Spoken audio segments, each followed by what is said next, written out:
Do you know why Lord Krishna is worshipped as Jagannatha? His form here is a mystery. So let's explore the untold story of Puri Jagannath. During Satya Yuga, there lived a devotee king named Indradyumna. He was born in the Malwa family line. His constant wish was to see Lord Vishnu. A Brahmin visited him once and told him about Neelachala, a sacred place.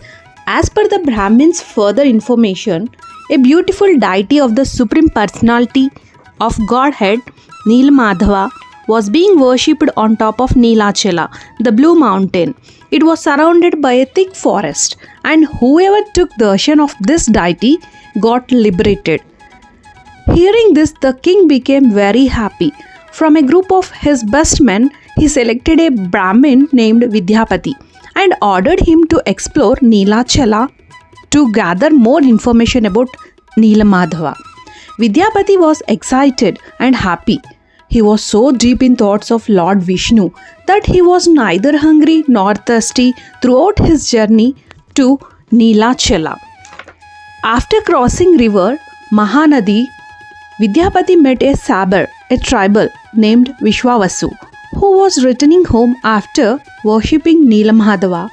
Vishwavasu smelt divine, and this surprised Vidyapati. The sabar talked to Vidyapati and found out more about him.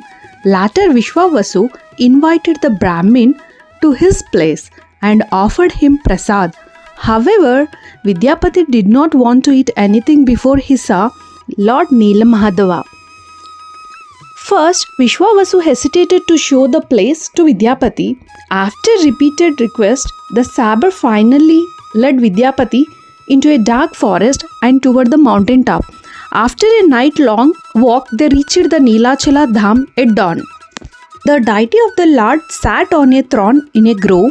Vidyapati rushed up to the deity in joy and offered obeisances. He prayed for Neelamadhava's mercy and was thankful for the opportunity to have his darshan. Then they returned to Vishwavasu's house, where Vidyapati was offered many types of prasad. The Brahmin was surprised to see such rich prasad and wanted to know where Vishwavasu got it all from.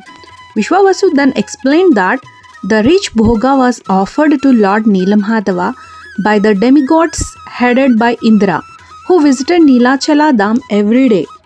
A few days before leaving, Vidyapati expressed King Indradyumna's wish to build a beautiful temple for Lord Vishnu. Throughout his return journey, Vidyapati thought of Lord Neelamadhava.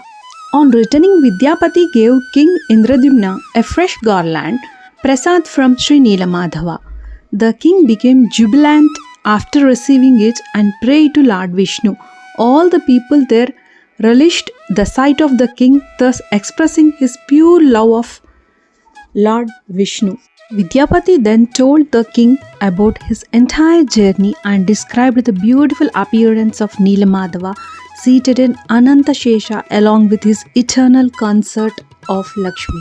As Vidyapati was sharing his experiences with the king, Narada Muni, the dearest devotee of Lord Vishnu, arrived.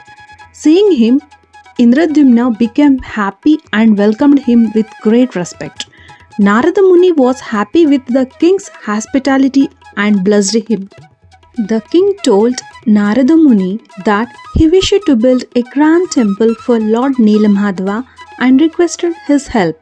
He also requested the sage to give him more information about Sri Neelamadhava. On an auspicious day, King Indradyumna set out for Neelachala Dham with Narada Muni and several others. When they reached it, the king and others were shocked to see that the deity had disappeared, leaving only a heap of gold sand behind, so the king became very sad.